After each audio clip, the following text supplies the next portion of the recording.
Just how overpowered is this chef? With a single flick of market-bought spring onions, he obliterates a colossal monster instantly. Trading blades for a soup ladle, he parries every lethal strike, crushing elite masters until their faces cave in. Meet 𝑺𝑺𝑺, the legendary strongest hunter.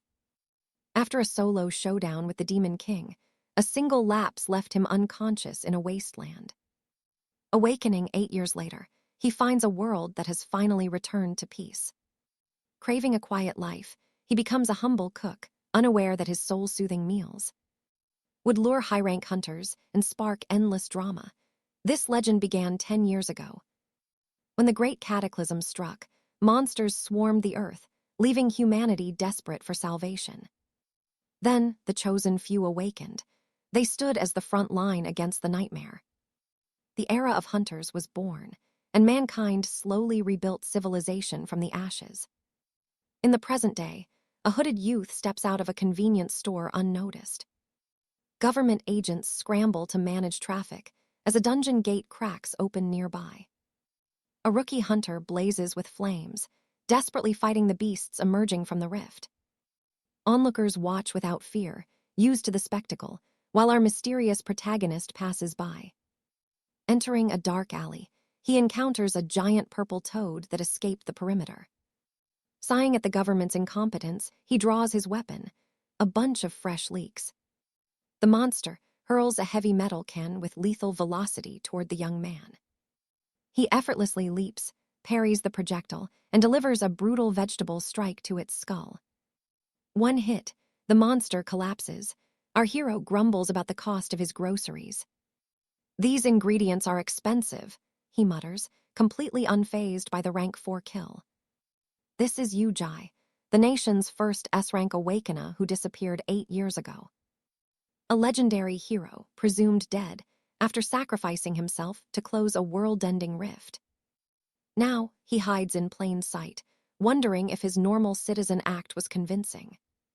Soon, investigators arrive. A female officer stands stunned by the absolute precision of the kill. Incredible!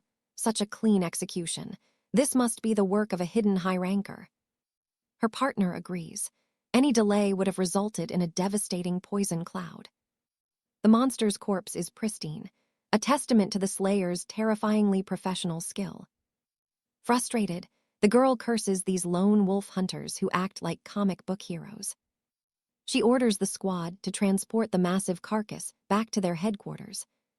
Suddenly, her partner sniffs the air, detecting the faint scent of fresh spring onions. The thought makes them hungry, and they head out for a late-night meal. They arrive at a popular diner, where a piping hot bowl of hangover soup awaits. This is 𝑺𝑺𝑺's current domain. His shop is a hotspot for rowdy hunters. Despite hunters using inventory skills to smuggle booze, nothing escapes his S-rank senses. He strictly enforces the 2-bottle limit to prevent any superhuman brawls in his shop. His uncanny ability to spot hidden items leaves customers wondering if he is a hunter. Others dismiss it, noting that a captain already verified his normal person status. Besides, an unregistered hunter faces massive fines. Why cook soup instead of raiding dungeons? Washing dishes, 𝑺𝑺𝑺 listens in, his mind drifting back to the Demon King. He remembers falling into a void, eventually waking up in this future, utterly famished. He had stumbled into an old lady's shop at midnight, starving and confused. While eating his first meal, he saw a documentary on television that shook him. It was a tribute to the S-rank squad that vanished 8 years ago. They mentioned the mysterious leader, 𝒌, whose identity was never revealed. No survivors reported. Realizing the world thinks he is a ghost, 𝑺𝑺𝑺 frantically calls the government. The signal is dead. 𝑺𝑺𝑺 collapses in despair. 8 years, how is this possible? Trapped 8 years in the future, the world has forgotten the hunter's bloody sacrifices. Penniless, 𝑺𝑺𝑺 begs a diner owner for work, from legendary hero to kitchen hand. Cleaning, cooking, serving, he masters it all. A god-tier chef hidden behind an apron. After years of slaying monsters, this peaceful domestic life feels strangely right to him. A frantic call. Little Ha-yoon hasn't come home. The grandmother's voice trembles with pure terror. This world is crawling with predators. A child alone tonight is in grave danger. Yu-dai masks up as the system pings. Check the security cameras immediately, it commands. The city looks calm, but the system warns of a hidden, overwhelming threat nearby. A violent purple flash erupts. That flame, it's not a normal hunter's power. That's monster-level destructive energy. If Ha-yoon is near that, she won't survive. No time to lose. Yu-dai sprints toward the source of the blazing purple light. If a beast that strong appeared, why didn't the city's emergency alarms go off? He spots a masked figure cloaked in flames, a powerful awakened, just like himself. Yu-dai tries to slip away. Finding Ha-yoon is his only priority right now. Hey, wanderer, what are you doing in a restricted zone? A strange voice booms. A mocking laugh follows. An apron. Are you feeling pity for someone, little chef? Why carry a kitchen spoon into a war zone? The stranger taunts the mysterious cook. I'm just looking for a child. A small girl with twin braids. Seen her? The stranger shrugs. He hasn't. Yu-dai turns to leave, sensing a dark, murderous aura. The masked hunter ruthlessly crushes a fallen man. Sorry, he was just being rude. This guy is a dangerous psychopath. Yu-dai needs to escape this encounter immediately. Good luck with your business, Yu-dai mutters, but a strange familiarity hits him. Have we met? The hunter asks. Yu-dai plays it cool. Never seen you. Really? The hunter eyes his eccentric outfit. Fine, leave and keep your mouth shut. The hunter turns back to his victim, but the air suddenly turns freezing cold. The victim mutates into a monster. Lethal spikes erupt toward Yu-dai's exposed back. Without looking, Yu-dai's instincts scream. Death is inches away from his spine. Clang, he parries the spikes with a spoon. The masked hunter stands frozen in shock. Damn it, my reflexes, Yu-dai curses. Attacking a civilian like that, he runs.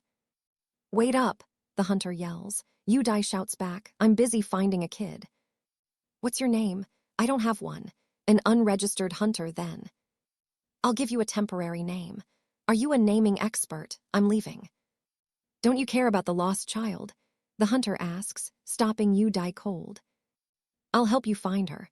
No thanks, I'll trust the police instead. The Hunter Bureau is faster than any cop. One call and she's found. Yu-dai realizes this talk is a trap. This guy won't let him go easily. What do you actually want? Yu-dai demands, gripping his spoon with newfound intensity. 1. Is that spoon an S-rank secret weapon? 2. Are you an unregistered awakened? These modern hunters are so disrespectful. Yu-dai sighs, trying to stay calm. I'm not unregistered, Yu-dai lies, hoping to avoid more complicated, dangerous questions. Only an S-rank weapon could block that attack. You're definitely hiding your true power. Records don't just vanish, the hunter growls. You're a ghost in the system. The hunter suddenly lunges. A heavy, ore-infused fist flies straight at Yu-dai's face. Flick, Yu-dai effortlessly swats the punch away with his humble, ordinary kitchen spoon. This is Billy's lethal toxin. You aren't even registered, yet you blocked my strike. Impossible. I have never heard of a monster like you, 24 years old, just a bratty rookie. I told you, I do not lie. If you refuse to believe, that is your own failure. I have no obligation to answer you.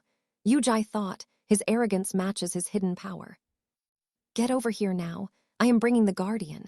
Ensure that the child does not cry. The kid was found at the church playground. Yu-dai turned, vanishing like a ghost into night. Sawai shifted his gaze, instantly using his hand to absorb the nearby mangled corpse. Guild Master, reporting in. The guardian has reached the playground and secured the lost child. The boy was overjoyed, calling him uncle while hugging him. Any other unusual intel to report? None. Should I pursue to be safe? No, track their destination and report back immediately. Understood. Also, the Vice Master requested a meeting at 11 tomorrow regarding the dungeon bidding war. Sawai nodded in chilling silence. Search the database for every male awakened over 25. Target height 180 centimeters, rank B or higher. Access the national secret database. Can you do it? With enough time, yes. Then move. Hunter life is never truly easy.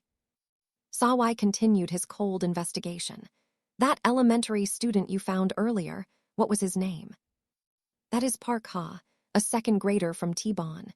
Investigate that child's entire family lineage now. Why the family? Because I have developed a dangerous interest in that child's mysterious uncle. The scene shifted. I want to play more. Goodness, get inside. My heart is racing fast. Why wander out at this hour? She has no idea how terrifying this world has become. I will talk to her tomorrow, Grandma. Don't worry. Yu-Jai, are you staying the night? No, I must return to the shop. I have to prepare for tomorrow's early morning work. Is the business struggling? I will be fine. You know how strong I am, Grandma. I suppose so. By the way, how is your leg? It is almost healed, she lied. Yu-Jai knew she was suffering. Even now, she is forcing herself to stand. Sleep well, Grandma. Can I use the window for a moment? Are you planning to jump out from there? That is a simple task for me. I will call tomorrow. Those people want me trapped. They are watching my every move. Yu-Jai instantly activated his silent step skill to vanish. 2 guards at the front, 2 in the alley. The rest are nowhere to be seen. If I go through the window, I avoid everyone. Fighting them would just be a headache. A hidden boss must be pulling the strings. There is no need to trigger them yet. The watchers grumbled. He hasn't come out. Perhaps the target has already fallen fast asleep. We were told to be serious, but this mission feels as bland as plain water. 30 more minutes, then I am leaving for fish bread. This easy job is quite rare. Suddenly, a sharp scream echoed. The 2 watchers were neutralized before they could even react. Are they alive? Pulse is steady, breathing is fine. I will just borrow these wallets. Support Team B, Bugang Hayuke. Every hunter has a sacred duty to protect the citizens. Are they truly righteous? Deep in his memories, Yu-Jai recalled his own pathetic past self. I looked like a total clown in that apron, just like Leah. The thought brought rage. Yu-Jai threw the apron down in frustration. It felt like defeat. Find information on Lai. System searching internet results. Lai, the legendary 3rd S rank awakened in the Republic of Korea. Lai is currently ranked number 1. Who is this? Can they fill the void left behind? Guild P will be taken over by elites. Debates rage over the new rank one's attitude.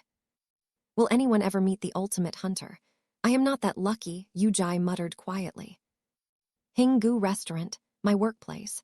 A hidden sanctuary for hunters where true power stays concealed. Only ranked 1 star for now. An unrecognized food god begins his journey to the top. A top-tier hunter brawling in a filthy back alley. Something is seriously wrong here. This mystery feels exactly like that spiked monster incident. The shadows are deepening as I investigate. I searched every database for a hedgehog-type awakening, but the results were absolute 0. No records, no witnesses, nothing. It's clear someone at the top is scrubbing this data clean. The risk is skyrocketing. Lai and Grandma are in the crosshairs of a hidden danger. Back at base, the team is buzzing. Who are you writing love letters to, Sawai? Stop daydreaming and start the meeting. The vice captain's patience is wearing paper thin today. 4 elites are missing from the roster. Red reports they're all stuck in the infirmary. They didn't even enter a dungeon. Someone jumped them and left them in pieces. Who would dare humiliate our squad like this? We need blood for this insult. But Captain Yang just shrugs it off. Since when do we let our brothers get bullied? Orders are orders. Keep your mouths shut and focus on the upcoming dungeon raid. Jiu, make sure those losers in the hospital get the briefing. This is a big one. It's always me doing the grunt work. Fine, let's talk about today's high-stakes auction. Vice Captain Ba-E found a gold mine. This dungeon holds the secret ingredients for ultimate recovery. The team is fired up for the loot. Yang gives a silent nod, sealing the deal. We're heading to Gongju Station number 3. It's time to claim that underground dungeon. Meeting adjourned. But wait, the captain finally opens his mouth, stopping everyone cold. Is he adding another raid? Or is he planning to hijack another team's target? Yang's eyes turn icy. Has anyone seen a man wearing a soju-branded apron around here? He carries a massive soup ladle and has messy black hair. He's hard to miss. The room goes silent. A chef with a ladle. Is the captain losing his mind? If the vice captain doesn't know him, how would we? This sounds like a joke. Yang never speaks without a reason. Could this soju chef be some legendary hidden master? You guys are clueless. Ba-yi slams the table in frustration, breaking it in half. Great, another repair bill for the office. Can't you go one day without smashing things? Meeting over. Yang walks out, ignoring the food offers. He's on a different mission. Ba-yi is left hanging. Fine, let's just go get some hangover soup instead, boys. Again, if I have to eat soup one more time, I'm quitting this team for good. Forget them. Ba-yi heads out alone, feeling abandoned by his own squad. They don't get it. I'm not just here for the soup, I'm hunting for intel. In a world of hunters, the best secrets are whispered over a hot bowl of broth. Ba-yi kicks open the door to his favorite spot. One hangover special, extra spicy. Wait a second, that apron, that hair, it's the exact guy Yang described. The chef looks at him, confused. One extra spicy order coming right up, Hunter Ba-yi. As Yujai heads to the kitchen, Ba-yi can't stop staring. This kid is way too handsome. Rumor says he's the owner's long-lost grandson, who lost everything in the Great Collapse.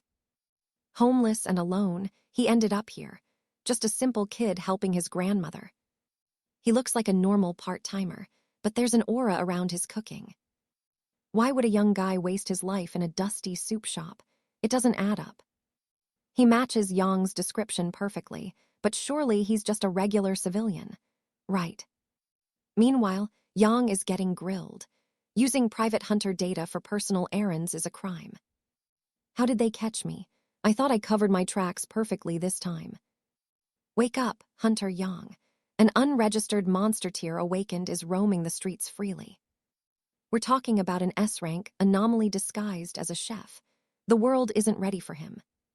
Did you fail the scan? Unregistered awakeners face the harshest legal penalties possible. Fines reach millions. Who would dare hide such power and dodge the system? He's missing from the database the government prides itself on. What are you implying? I've checked the archives thrice, even F-ranks. He didn't just parry my strike.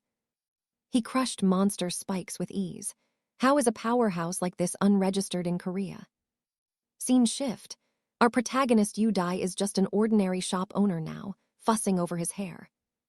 Uncle, you missed a spot. Ha-un chirps, critiquing her uncle's messy dye job. My handwriting looks like worms. Hey, just focus on fixing the back of my head. Fine, I'll check the mirror. Just wait until this hidden master finishes his makeover. Suddenly, a chilling text arrives. Uncle, there's someone terrifying standing right outside the door. Yudai spots a shadowy figure muttering gibberish. Ha-un, hide, now, he commands. Crash, the glass shatters instantly. This monster, it's just like the one from before. Lock the door, Yudai roars, launching a devastating kick that sends the intruder flying.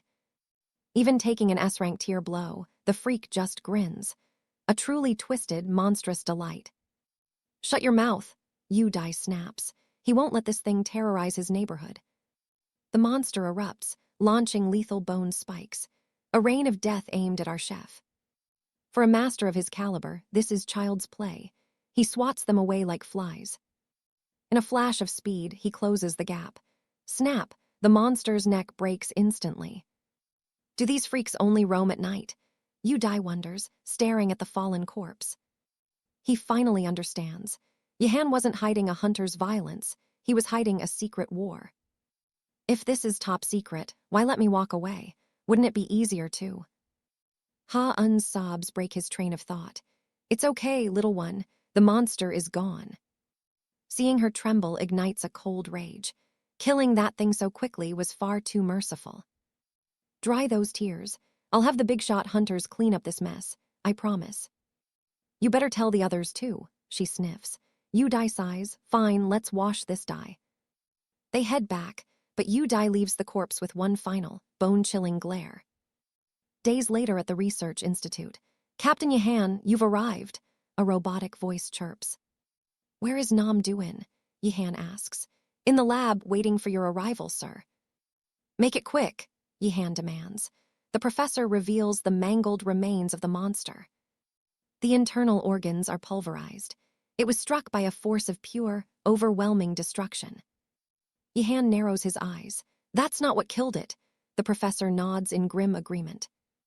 "These toxic mutants are nearly indestructible. Yet, someone snapped its neck like a dry twig. I thought a hunter did it, but only civilians were reported at the scene." "Where exactly was the body found?" Yihan asks, his interest peaking at the location. "The trash sorting area, right near the alleyway where he first sensed that mysterious power. Look at these spikes. They were crushed against something or someone unfathomably hard." A predator's smile creeps onto Yihan's face. "Finally, I've caught your tail, hidden master." The next morning, Yu-Dai bolts upright. Oh no, the soup shop should have opened already. He scrambles into his clothes, quickly checking his daily fortune system for a reading. The result is chilling. Warning, a mysterious presence will soon threaten your peaceful daily life. Is this a prophecy or a threat? Whatever, I've got soup to boil. Yu-Dai's heart races as he realizes he's completely slept past the shop's opening hour. He grabs his phone, frantically activating his unique ability to scan the day's luck. The screen glows with an ominous red light. Today's fortune is beyond disastrous. A mysterious entity is approaching. Is his identity as the god of cooking finally compromised? A storm is brewing. Uji's peaceful life is shattered when the S-rank nightmare, Li Yan, suddenly appears. "Found you," Yan grins. Uji freezes in horror. Why has this monster tracked him down here? The restaurant erupts in whispers. Fearing a disaster, the vice captain moves to intercept the arrogant S-ranker. Yan ignores everyone, seizing the center table and ruthlessly evicting every paying customer in the building. He demands the menu, only to find Uji serves nothing but humble, daily hangover soup. "Just soup? Are you kidding?" Yan's ego is suffocating. Uji grits his teeth, barely containing his rage. "Order or leave," Uji warns. He storms into the kitchen to prepare the dish, fuming with irritation. The crowd vanishes in a heartbeat. Only Yan and his inner circle remain in the eerie silence. Uji's business is ruined. He glares from the shadows, watching to see how the brat likes his cooking. Yan unmasks with a playful smirk. "Staring that hard, my face might actually melt," protagonist Nim. Uji scoffs and retreats. As long as he eats and leaves, it's a win. Finally, they stand to go. 30,001, Uji says. Yan carelessly tosses down 100,000. Uji is momentarily stunned. "Didn't you look me up? My mouth is full of poison. I can't eat just anywhere, you know." Uji finally understands the panic. This guy is a walking hazard. No wonder everyone fled for their lives. "We should get closer, neighbor. See you tomorrow." "Never come back," Uji roars at his retreating back. "Name, is that hair natural? Just get out already." Uji's patience has officially reached its limit. "Here's 1,000,001 in advance for my next meals." Uji and Bobai are speechless. This guy is insane. An S-ranker at a hole in the wall. The news spreads like wildfire, setting the entire internet ablaze. Uji is desperate to report the nuisance.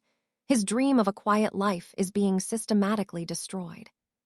But suing an S-ranker requires ironclad proof, and the courage to face an army of rabid fans. He feels powerless. The S-rank brat is back the next day, haunting the shop like a persistent ghost. It's blatant sabotage. Every time he shows up, no customer dares to step inside the restaurant. "Just you wait. I'll make enough money to kick you out myself." Uji closes up in total exhaustion. Direct confrontation is suicide. He needs undeniable evidence of Yan's harassment to stand a chance. Secret recording is the only way, but S-rank senses can detect even the most hidden cameras. He needs high-grade dungeon artifacts. Uji logs on, searching for specialized gear that can bypass S-rank detection. The prices are astronomical. He misses the days when his old rank meant money was no object. Should he return to the field? No, the secret of J must remain buried in the past forever. Driven by desperation, Uji reaches for his last resort, a hidden, high-level magic stone. He'll sell one to fund his surveillance, a small price to pay to reclaim his peaceful sanctuary. He lists the gem on Tomato Market, the premier digital hub for hunters and civilians alike. Price, 880 million won. The moment it goes live, his phone nearly explodes with alerts. Notifications flood in like a tsunami. Panicked, Uji deletes the account, but the damage is already done. The post sends shockwaves through the community. A legendary S-rank blacksmith instantly catches the scent. Gong Sung is losing his mind.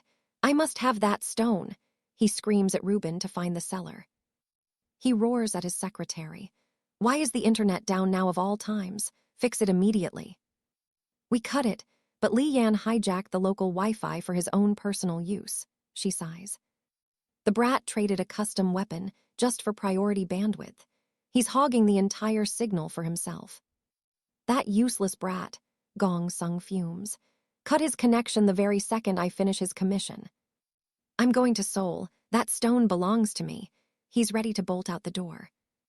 "Sir, you're grounded in Jiri Mountain until every single weapon is complete." The secretary blocks his path. Gong Sung freezes, his eyes glued to the photo. He can feel the stone's immense power vibrating. "If I forge this, it won't just be S-rank, it will reach the legendary S+. Ruben gasps. S-rank is the absolute ceiling. S+ is a rank that only exists in myths.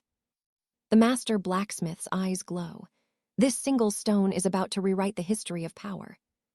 A mysterious seller lists a gem never seen before on Earth. Where did this come from? Is it linked to the mystery man Li Yang seeks? Hunter Ji-sung trembles as Robin asks, "Is that stone truly the real deal?" "Absolutely. It's peak grade.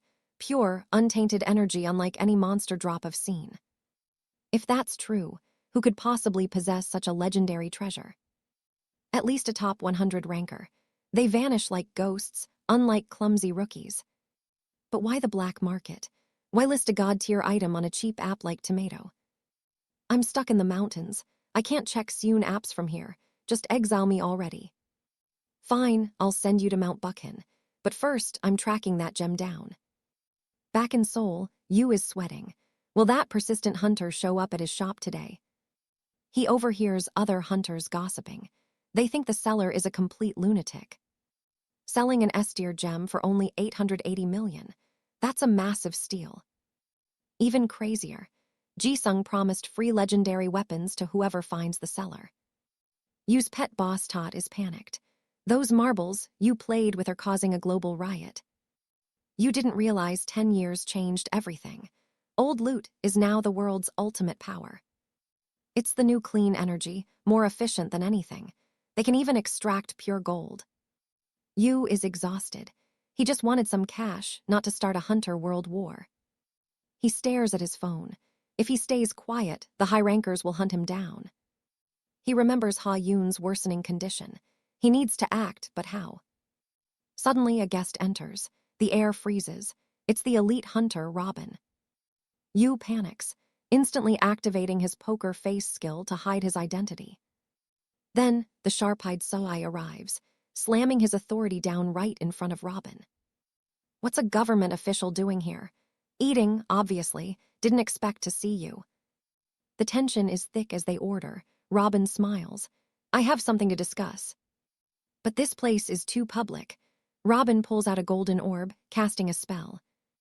A space isolation barrier. Yu realizes these aren't just hunters, they're elites. "Have you seen the rank a mana stone on Tomato Market? If not, quit being a hunter." They argue fiercely. Everyone wants that stone, especially the Hong Young group. Whoever owns this must be a top 100 master, a hidden titan. Usually, such legends deal in the shadows where identities are locked tight. Using a public app is insane. Robin suspects the seller is hiding something big. Why sell so cheap on tomato? Only one reason. The seller has no hunter license. An unregistered awakened, or a normal person with a god-tier fluke. A normal person couldn't survive holding this. They conclude they must find the owner. You overhears it all. I'm in deep trouble if they find me, he thinks. He glances at 𝒂𝒏𝒌. Maybe it's just another unregistered rookie. An auction is coming. The heavy hitters are gathering, and they aren't playing around. What about that new rank S kid from a few months ago? 𝒂𝒏𝒌 scoffs. He's just a student, not a pro. Isn't he busy cramming for final exams? 𝒂𝒐𝒘𝒆𝒄 was just another faceless student buried in exam prep. Yet, an unsettling suspicion began to gnaw at his soul. Could this be a lethal snare set by shadowy figures? They weighed the risks, knowing a fateful decision was now unavoidable. Contact me the moment you find a lead. Later, the shop finally closes. 𝒂𝒏𝒌 is drained. He's confused why he feels so strangely empty. The food was legendary, I'll be back. 𝒂𝒐 shudders. Please just stay away. From 𝒂𝒏𝒌 to Robin, the elites are becoming regulars at this ordinary shop. Lost in thought, a heavy knock echoed through the door. I'd already declared the shop closed for the night. You should listen, the voice warned. Unless you want another encounter with Young Bin tomorrow morning. Did you lure him here on purpose? I countered. My words were sharp, cutting through the thick tension.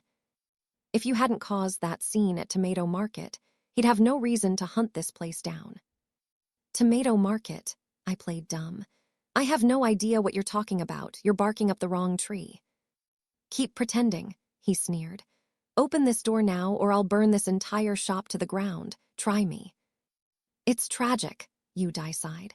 You're worried about Young Bin, yet the real monster is standing right before you. His eyes locked onto mine with a chilling intensity. They'll keep coming for you. Men like that never stop. Stop the useless chatter. If you're selling rare items, use a professional platform like 𝒂𝒐𝒌 instead of causing chaos. Why did you choose Tomato Market? Your talent for making a mess is truly second to none, chef. The regional settings were confusing, I muttered. How was I supposed to know it would trigger a manhunt? And who's the lunatic who listed a magic stone there? 𝒂𝒐𝒌 whispered. The world is watching that post. He didn't know its value, I defended. He regrets it now, but looking at you, you don't seem convinced. Why use honorifics now? 𝒂𝒌 smirked. After devouring 500 of my meals, are you planning to betray me? Quiet, we need to talk. Your friend made a monumental mistake, and the consequences are spiraling out of control. They never imagined the situation would escalate this far. Now, the stakes are higher than anyone ever anticipated. Vultures are circling from every corner. The situation is dire, yet they want to bury this secret forever. Why keep it hidden? I asked. The answer was simple. They just wanted to live a peaceful, quiet life. I actually like that, 𝒂𝒌 replied. Let's strike a deal. I can make all your current troubles disappear. What do you want? I want you, a hidden master who belongs to no one. You're exactly what I need. I almost gave up searching for someone untraceable. Then, you appeared like a sudden stroke of divine destiny. Have you investigated me? I tried, but from high school to your neighborhood, your past is a complete void. Parents gone since the Great Crack. No relatives, no family, nothing but a ghost in the system. No employment contracts, no bank transactions, not even a digital footprint until your phone activated last month. You aren't even related to the shop owner. You're a complete stranger living under the radar, aren't you? I was prepared to grant any wish to recruit you, but you seem obsessed with this humble little shop. Don't you want anything? I stayed silent. Then let me offer a suggestion. Do you know Nam Wu-in? What if he could heal the lady's leg? I froze. I can't help with that. What are you saying? Her leg is failing, isn't it? He continued. An S-rank healer is someone commoners can only dream of meeting. Make it make sense, I challenged. The S&P Guild and Pato are partners. I can pull the right strings. Before he awakened, he was a top orthopedic surgeon. His expertise is far beyond any normal doctor's reach. Why go this far to control me? I demanded. He admitted he considered force, but that was too messy. Threats won't align our goals, he explained. Remember the name you saw during our very first encounter. Years ago, a suspicious new drug surfaced. Normal narcotics have no effect on those who have already awakened. But this substance was different. It triggers extreme aggression, poisons the user's soul, and physically mutates the body. Is one drug really capable of that? I asked, stunned. That's exactly why this is a national crisis. I'm hunting the kingpins behind this poison, he revealed. Even my own guild members have been infected and transformed. It sounds like a living nightmare. People turning into literal monsters just from a single dose of that filth. That's the problem, 𝑺𝒐𝒏𝒌 sighed. We get close to the source and the trail goes cold every time. We can't just send anyone in. They'll either be killed or become addicts themselves before they find the truth. If it's about combating the infected, I thought, my unique SSS buffs might be the only countermeasure left. I have the power 𝑺𝒐𝒏𝒌 needs, but his true motives for this hunt remain shrouded in mystery. He never seemed like the type to have a grand, heroic purpose. Something else is driving him. Why are you really chasing them? I asked. What's the prize at the end of this bloody trail? Join me, and I'll reveal everything, he promised. But some secrets are better left unspoken until the end. Loose lips sink ships. If the list leaks, the shadows will strike. He's playing a dangerous game, trying to bait me with secrets. Time's up, kid, we're closing. And no, you're not getting my number. My info is priceless. He'd probably sell it on the black market. Sa-young vanished like a ghost, but his warning chilled the air. His dark prophecy lingered. Was my peaceful shop truly under threat? The phone screamed. A reporter from MBB was hunting for a story. No deliveries today, I snapped, but she wanted something much bigger. An invitation to fame. She wanted me on Live One tonight. I declined instantly. Who needs TV when the shop is overflowing? Think of the hunters, she pleaded, but my kitchen, my rules. I hung up. These vultures were becoming a daily nuisance. Stop, put the camera away. A hidden streamer was caught red-handed. He lied through his teeth, but his amateur acting was pathetic. I hear your shudder, rat. A hunter's senses are never wrong. A cyberbreaker, bottom feeders chasing viral clicks at any cost. If I didn't act, my shop would become a digital circus. Catch him, but don't let my legendary soup grow cold. Go, I'll keep the heat locked in, his partner replied confidently. In the middle of chaos, a hunter romance was blooming. Online, the drama exploded. 1 million likes for a tragic post. Yi-sung was crying for the cameras again. Truly an Oscar-worthy fake. I'll find that stone for you. The cringe was absolutely lethal. Someone sees his phone. The second-hand embarrassment is too much. His tragic acting only fueled the fire. The shop was legendary. Delivery. The diner was officially the world's most wanted hotspot. A legendary signature appeared. My head was spinning with the value. Should I sell it?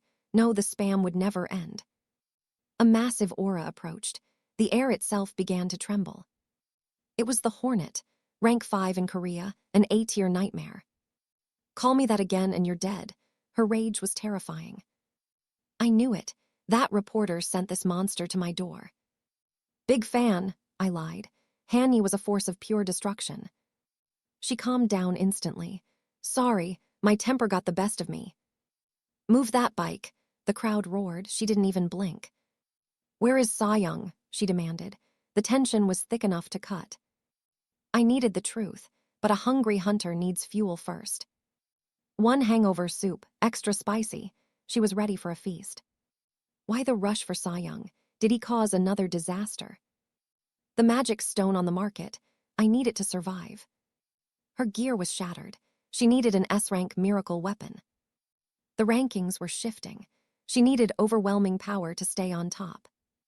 With that stone, she'd finally crush her rival and reign supreme. She had analyzed every pixel of that photo. She was obsessed. Every detail, every shadow. She was hunting for the stone's origin. To think it would come to this. Rumors were flying everywhere, but now, sudden silence. Why did the hunt stop? What happened? The Wei Guild's legal team just reached out. ordering us to cease all surveillance on EZ immediately. Stop the EZ mission. Psy must have scrubbed every trace of intel. Wait, is this table broken? No, I've got it. I actually came looking for Psy. What is the secret link between EZ and our guild? If you don't know, who does? I suspect it's not the whole guild, but a secret tied to the leader. After finishing her meal, the girl beamed. Server, I'd like to order this again, please. Uji asked what it was. Noticing the wall of signatures, she chirped, that poster, put my picture right there. So, you're a fan of Honeybee. Uji remained stoic, but the girl insisted he visit her shop often. He told me he was your fan, she claimed.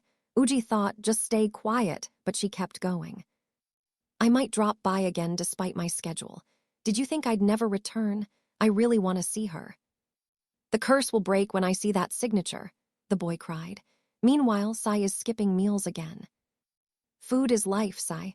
I thought you were finally eating regularly. Why are you starving yourself now? The Awakening Management Bureau just issued an emergency order. The new rankings release has triggered a high alert response. Sai's legs moved restlessly. Fine, our team handles the Soma dungeon. The Vanguard goes first to clear the path.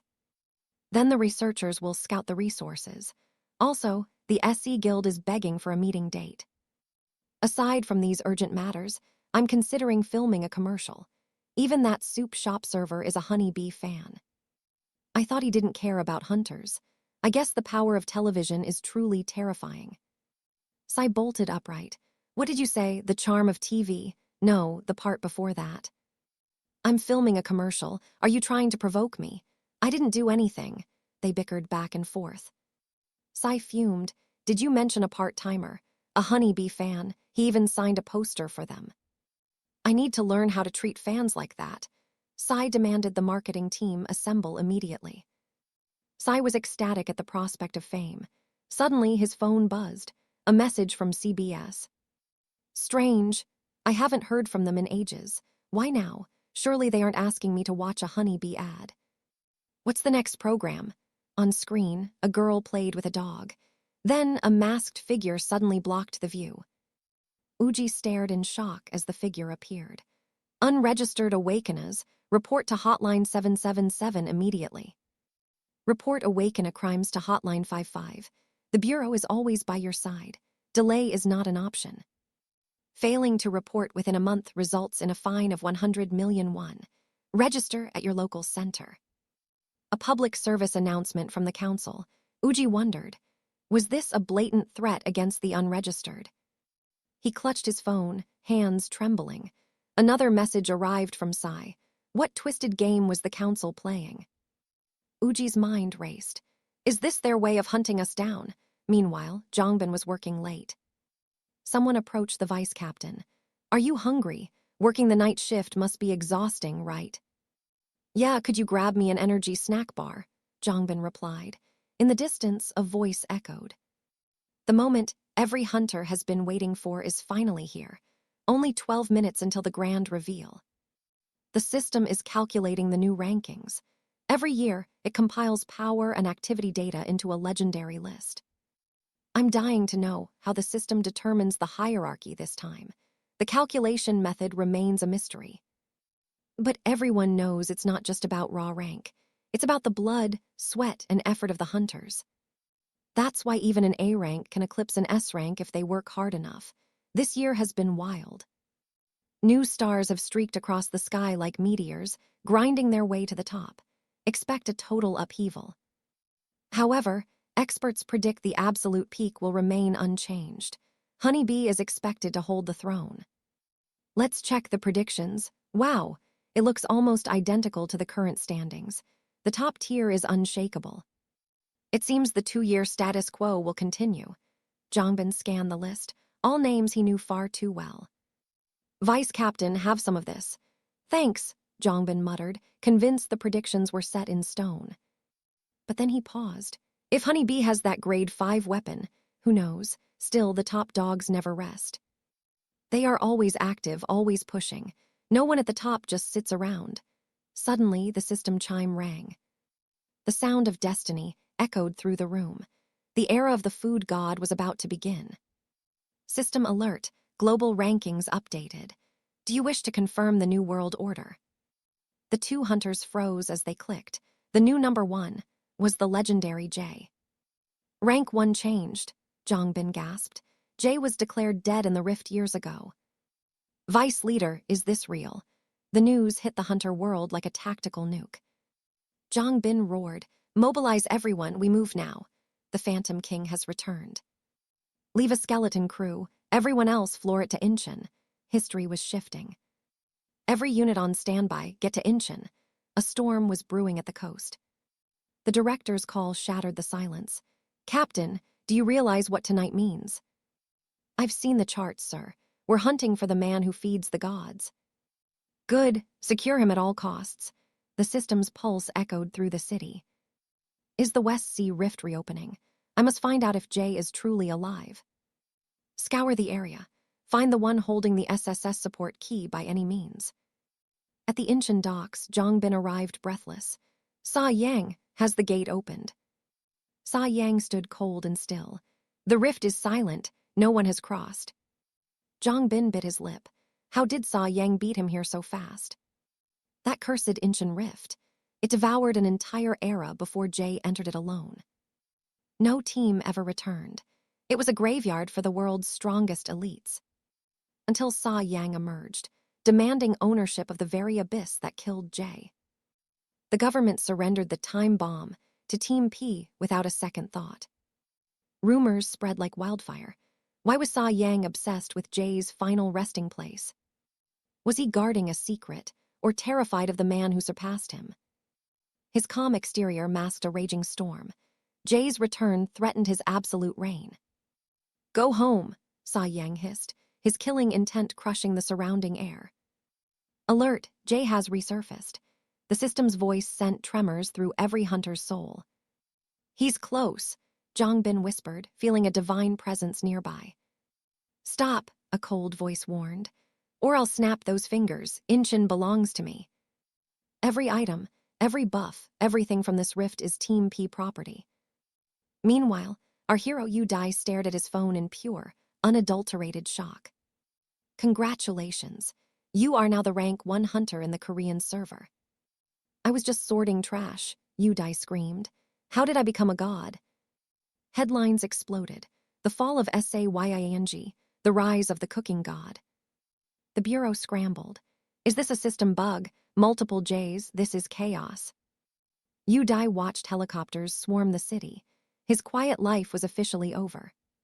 Since the rift, he'd lived as a nobody, washing dishes and brewing buff-inducing soup. If making soup makes you rank 1, then every street dog is S-class. Special reward for the top ranker has been deposited. Will you accept? Yu-Dai's finger hovered. Is there a refuse button? Please tell me there is. If he clicked, accept, his peaceful kitchen would turn into a literal battlefield. SSS class authority restored, connecting to Global Channel 1. Hey, stop it, Yu-Dai yelled. The system was forcing him into the light. The exit button was gone. Comments were flooding in like a digital tsunami. They're watching. He felt the weight of millions of eyes through the screen. Fine, if you want to show, I'll cut the power to your whole world. But the comments were terrifying. Is that the legendary chef, the god of buffs? No way it's the real Jay. The world doubted, but the food god had awakened. The legend returns, a unique name that cannot be duplicated. Hunter Jay's shadow looms. The Incheon rift. Will the gates of hell swing wide once more? Uncertainty fills the air. Returning to that abyss is a nightmare. Once you escape, you never want to look back. But if the rift reopens, I'll reclaim justice from those who abandon me to die. A system notification pings. Dai, why are you ghosting us? The world is searching for him. Do they think I'm a fool? I need to vanish from this hunter group chat immediately. Access denied. No results found. The system refuses to let me go so easily. Elsewhere, the rankings shift. An anomaly has triggered a crisis we can no longer control. Emergency press conference. The Bureau must address the chaos shaking the hunter world today. The director of Awakened Management steps up. This isn't a glitch or a fake account. It sounds impossible, but the data is absolute. Hunter J, he is still alive. The crowd erupts in shock. Can you prove it? Is anyone else from that raid alive? 8 years ago, they were all declared dead. The Western Rift was supposed to be their grave. Where is Jay hiding now? If the legend lives, the balance of power has shifted. The investigation is expanding. Be patient, she says, but Yu-Dai knows the truth. 𝒂𝒏𝒌.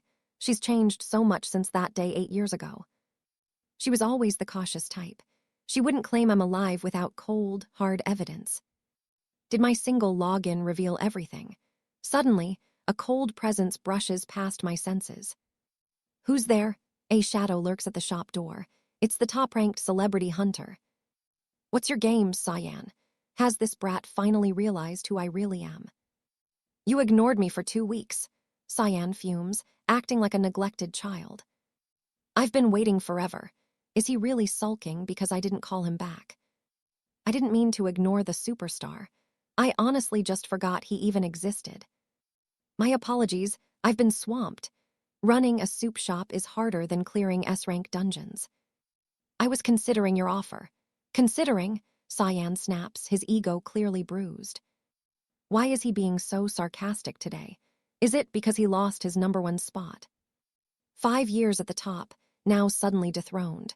No wonder he's acting like a prickly diva. What's with that look in your eyes? He can sense my pity from a mile away. Nothing, just hang in there. Are you mocking me right now? He growls. I'm being sincere. I worked so hard on those ads just for you, Hyung. And you just throw me away. Do you have any idea how cruel you are? I heard you only like people who do commercials. What kind of nonsense is he spitting? Look, just sell that SSS grade item on the market already. His patience is officially gone. I'm getting to it. After 2 weeks of thinking, do we have a deal? Fine, let's trade. But I have conditions that are non-negotiable. A magic stone recorder. If this conversation leaks, my peaceful life is over. It's only for the contract. I'll destroy it the second we're done, he promises. He uses a priceless artifact as a one-time recorder. The wealth of high rankers is insane. First, I don't work during shop hours. From 11 p.m. to 5 a.m. only. My soup shop comes first. Second, I need a new hunter registration. You want to be a hidden hunter? Exactly. I need a face that nobody recognizes. I never wanted to hold a sword again, but the world won't let Jay rest in peace. They're hunting for my old ghost. To survive, I need a brand new identity. Make me an E rank or D rank. The lower the rank, the easier it is to hide. Nobody looks twice at a low ranker. The food god shall remain in the shadows. Just healing the lady. Easy. No more excuses. My turn now, Cyan. The lunar thorn. A single drop of blood binds us in an unbreakable, cursed blood oath. Want to do it yourself? He asks, as if I'd let him stab me. Some freaks enjoy the pain, stabbing their thighs instead of their hands. Absolute lunatics. I worked too hard for this deal to break it now. I'm no fool. I'm a pro, he smirks. A tiny sting like an ant, I'll be gentle. He promises no blood. Spare me, I snap, grabbing the blade as he offers medicine. Drink this, he says, a specialized antidote. This kid is acting way too suspicious. What if this kills me first? I challenge. Drink it now to prove your resolve. He's testing me, but I've already got S-rank poison resistance. My hidden buff is ready. One condition, no betrayals. I slice my palm and the contract ignites in blinding light. Agony, a searing pain surges through me, like a lethal spice invading my very soul. System, S-rank 𝒂𝒏𝒌's toxin detected. Absolute resistance is now being forced to activate. Wait, this skill only triggers for lethal threats. This wasn't just a minor test. That little snake, he didn't give me an antidote, he gave me a death sentence. Hung, what's wrong? He asks. Shut up, you just served me a bowl of poison. My head is on fire. Where does this brat get the nerve to play with toxins? That medicine was a lie. Why is my S-rank skill taking so long to purge this? Alert, S-rank and SC rank 𝒂𝒏𝒌's purification in progress. High-intensity toxins detected. Without my unique ability, I'd be cooked. What's your game, Sa-Yang? He panics, frantically opening a subdimension to find a real cure. He's actually terrified. Open your mouth. Hurry. He desperately forces a vial down my throat to save me. I'm choking, but the system pings. Success. Detoxification complete. S-rank Basilee's evolution achieved. Status. Absolute poison immunity unlocked. Was it my skill or his last-second save? I recovered instantly. Hung, can you see me? Blink if you've lost your voice. If I could speak, kid, I'd start by roasting your entire existence. Sa-Yan looks horrified. Did I ruin your vocal cords? He's actually shaking with guilt. This toxin is a monster. It systematically destroys eyes, ears, and every internal organ. I catch his eye. Why so pale? I was going to kill you, but you look. Actually, you look pretty distressed. I'm fine, I growl. That was a hell of a ride. That was a lethal dose. Have a conscience. Then why didn't you say anything? He cries. Because I didn't want to cuss you out the moment I opened my mouth. I snap. Thanks for the expensive cure, I guess. Thanking the guy who poisoned me. How ironic. Contract established. The blood oath is sealed. Now tell me the truth about the drugs. You're hunting the dealers, right? Hunters have sharper senses, but it's a double-edged sword. The world is too intense, too suffocating. They're all just looking for a way to escape. These drugs are cheap and easy. The more accessible they are, the faster they fall. Once they're hooked, they crave a bigger high, something to pierce through the superhuman dullness. Normal alcohol is like water to them. They need a special brew just to feel alive. But the intel was incomplete. This isn't just about addiction, it's a systematic trap. The addicts go straight to the source, seeking a transformation they aren't prepared for. They've reached the point of no return. They're no longer human, they're changing into monsters. The drugs are just bait, a filter to find the perfect lab rats for their experiments. They're forcing an awakening. But is this a choice, or is the system rigged? I cut him off. If it's about forced awakening, then this is no longer a game. The system's choice seems absolute, but have you ever wondered how it selects its chosen ones? Startled, Yudi recalls the truth. The system only responds to the most desperate of human desires. This means those secret experiments are trying to force an awakening by manufacturing that very desperation. The system hunts for souls consumed by the primal urge to survive or the terror of death. These are seen as ultimate wishes, yet some still harbor deep resentment toward the system's cold selection. You understand, right? To most, this system is an omnipotent god to be followed without question. But to those who see its choices as unfair, the perspective shifts into something much darker. That organization believes true human power should belong to humanity alone, not some mysterious system. Yudi asks, if they actually succeeded in creating artificial awakened ones, what comes next? Sawai mentions something about stopping the apocalypse, though the idea sounded too ridiculous to even remember. Yudi muses that many still believe the world will end the moment a great crack opens. It has been 11 years since the first one, and today, we can even predict their locations. Yet some people still cling to those old fears. Regardless, I don't need your help just yet. First, let's get you registered as a hunter today. We need to make this official. Even with modern predictions, people still fall for those doomsday myths. I'll handle this alone for now. I don't need a partner yet. Let's finish your registration first. I'll send a guide tomorrow. One more thing. Clean up your toxic mess from my floor before you even think of leaving. The screen shifts. Just a little more simmering and this broth will be perfect. Suddenly, someone knocks. Is anyone home? Are you the one they call Sawai? Yudi looks up, confused by the visitor. Nice to meet you. I'm the little miracle, the guy who eats without working. Captain Lee Yan sent me. Yudi stares at the boy. So this eccentric kid is the one responsible for his registration. I'll handle all the paperwork and power tests today. Just wait a moment while I prepare. The goal is simple. Achieve the lowest rank possible to avoid any unwanted spotlight. What's that bandage? I heard you want a low rank for your strategy. Perfect. Just fill out this survey honestly. Yudi reads, which rank do you desire? Choose from S rank all the way down to F rank. Second question, what is your actual system rank? You can use the example below to hide it. Third, do you consent to using potions or charms to falsify your rank? Hey, little miracle. This third question feels a bit illegal, doesn't it? If you want to hide, you must play dirty. Yudi thinks, is this kid a genius or just a common scammer? This is far from normal. First, you fill out the forms by hand. Then, the Bureau's specialized equipment measures your raw output.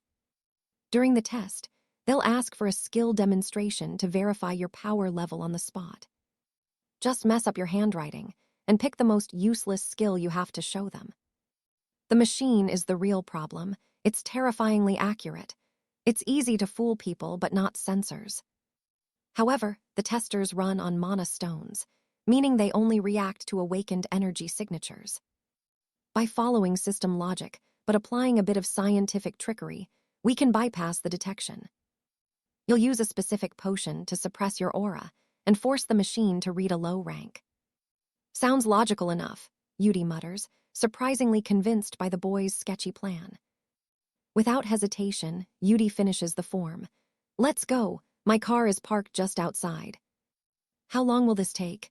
An hour at most. It's a quick process, don't worry. Yudi leaves the stove on low heat. Bone broth needs time to reach its full, buff-giving potential. We aren't going to the main headquarters. Instead, we're heading to the temporary branch in Wangjin district. It's faster there, with fewer prying eyes and almost no high-ranking hunters to spot us. That center only opened 3 months ago, so the staff is likely still quite relaxed. Won't that make it easier to get caught? Actually, their lack of experience is our best advantage. The building is still under construction, proving they aren't exactly running a tight ship yet. See that black box? Inside lay the 𝑺𝑺𝑺 cuffs, rank artifacts designed to suppress a monster's power. The system hummed as the shackles locked. This A-rank curse would forcefully drag his power into the abyss. It was the perfect debuff. To hide his true identity, he needed a way to plummet his rank instantly. Can I really fake my rank with this? His contact smirked. No one would suspect an item-based disguise. Registered hunters face strict inspections, but the association barely glances at newly awakened rookies during their first test. Why bother checking a nobody? Until you're official, you're a ghost with 0 registered items to your name. No registration means no hunter market access. You simply don't exist in the eyes of the system yet. A memory flickers. Welcome to Tomato Market, a reminder of the digital world he was about to rejoin. Most people crave the glory of a high rank, but for our main character, being a nobody was the goal. To truly seal his S-class aura, the shackles weren't enough. He had to swallow a lethal A-rank poison next. His limbs grew heavy, yet his monstrous mana still flickered. He needed something even stronger to kill his strength. Out came a masterpiece of toxicity, an A-rank poison brewed by the elite Team P in a single night. The researchers worked like demons for that 300-point bonus, fueled by pure, unadulterated overtime energy. Our hero winced at the cost, but hey, it wasn't his money. He downed the potion, hoping for results. If you feel dying, tell me, his contact joked. The antidote was ready, but the risk was staggering. Yujai wiped his mouth, eyes calm. How long until it kicks in? The response was a sharp, confident grin. The effect was instantaneous. Science doesn't lie. The poison began devouring his overwhelming power from the inside out. During trials, researchers nearly lost their lives as their ranks plummeted until the system screamed in absolute alarm. They feared the power loss was permanent, but Yujai felt the plan was finally coming together perfectly. He arrived at the association headquarters. It was time. One step inside, and the grand masquerade would begin. Welcome, how can we help you? The clerk's voice was monotonous, unaware a hidden god stood before her. He handed over his ID, heart hammering. After 11 years of hiding, he was finally stepping into the light. Don't worry, his contact had whispered. If this fails, we still have one final, desperate trump card. Whatever that card was, 𝑺𝒌 didn't want to know. He just needed to pass this test and vanish. Luckily, the staff were just ordinary humans. They couldn't sense the suffocating power simmering beneath his skin. "When did you awaken?" they asked. 3 days ago, he lied, hiding over a decade of secret combat experience. Now came the real challenge, picking a weak skill to show the world while hiding his broken abilities. "Just show us something simple," the clerk said. 𝑺𝒌 scanned his mental interface, looking for a boring skill. System, analyzing Hunter 𝒂𝒏𝒌. Data overflow detected. Switching to summarized display mode for the user. The screen flickered, struggling to condense the sheer magnitude of his SSS-rank traits and legendary hidden stats. 𝒂𝒏𝒌, rank A currently suppressed. Traits, S+ basilisk poison, S+ hardening, and the divine master hand. His titles remained hidden, but his S+ skills, all-seeing eye and heart pierce, were enough to end entire worlds. "I can't show them heart pierce," he mused. Even his low-tier silent step felt too dangerous to reveal. The system pinged. His S-rank search eyes could find anyone, anywhere, a skill that would draw far too much attention. Every S-rank skill he possessed was a weapon of mass destruction. He needed a convincing cover story, fast. He pulled up the registration tablet. He needed a skill that looked average, something a common rank D would have. He typed it in, hard body, a simple, defensive skill that made the user slightly tougher than a human. "My body is just really sturdy," he explained. Rank D defense. It was the perfect, boring disguise. The clerk nodded. "All right, let's test your durability. Just stand there and take a physical hit from us." "A rank D will still feel the impact," she warned. She had no idea she was striking a titan. She was impressed by his calm. Rookies like him were rare, destined to be recruited by mid-tier guilds soon. Inside, 𝑺𝒌 was screaming. He just wanted to finish this checkup and go home to his quiet life. "Tell me if it hurts," she said, holding a recovery potion. Little did she know his skin was iron. In the testing room, 𝑺𝒌 began his performance. He forced a stammer, pretending to be absolutely terrified. "Ouch, that really hurts," he acted. He had to sell the lie. If he didn't, the secret was out. The girl scrutinized my skill level. "Is that truly a D rank?" I nodded, confirming the system's assessment. But why did that wooden sword shatter? I logged it as physical reinforcement, yet even I didn't know my limits. I started worrying about the repair bill. Luckily, she noticed my panic and immediately waived off the compensation. "Don't sweat the damages," she reassured. Suddenly, the system chimed loudly. The B-rank gourmet chef skill had awakened. Her face turned pale with worry. To her, I was a ticking bomb who had just awakened unstable powers. New awakeners are notoriously fragile. They need time to stabilize their mana before returning to a normal life. The sensory overload can cause total insomnia. She knew she had to be careful, treating me like a volatile explosive. One wrong move could trigger a disaster. "It's fine," she said gently. "These training dummies were already due for replacement." We moved to the real trial. It was time to measure my power using the association's official testing machine. I stepped onto the sensor barefoot. The device began calculating my status to determine my final hunter ranking. This should have been a simple task, but if I surpassed D rank, my quiet life as a chef was over. If the numbers spiked too high, I'd have to break the machine. I couldn't let my secret be exposed. The system hummed as I waited. The recovery potion was still in storage, but the machine was already locking in. The screen flashed a terrifying, rank A panicking. I decided to act fast and destroy the evidence of my power. A sudden shockwave rattled the entire room. As a void opened behind her, I lunged forward to shield the girl. I fired a quick message to my captain. I just wanted a smooth day before my shop's busy dinner service. I dove headfirst into the spatial rift. Vertigo hit me like a physical blow, but my senses quickly sharpened for battle. The environment inside finally began to settle. This rift wasn't as lethal as expected. yet the air felt heavy with malice. It was a double-edged sword. The rift had scattered all the survivors, leaving me isolated in this cursed place. My identity had to remain a secret. I couldn't play the hero openly, but I could hunt from the shadows. I'd thin out the monster hordes first. To collapse this rift, I needed to slay the boss before backup arrived. The rescue teams were likely mobilizing. My real concern, however, was my shop. Tonight's sales were going down the drain. All electronics were dead in this zone. Without a watch, I was lost, worrying if my shop was in chaos. How long would the association take? The Rift Management Bureau and elite squads were probably already at the entrance. They'd bring the highest-rated professional hunters. Every major guild would be sending reinforcements to secure the Rift's valuable core. My restaurant was a local hunter hotspot.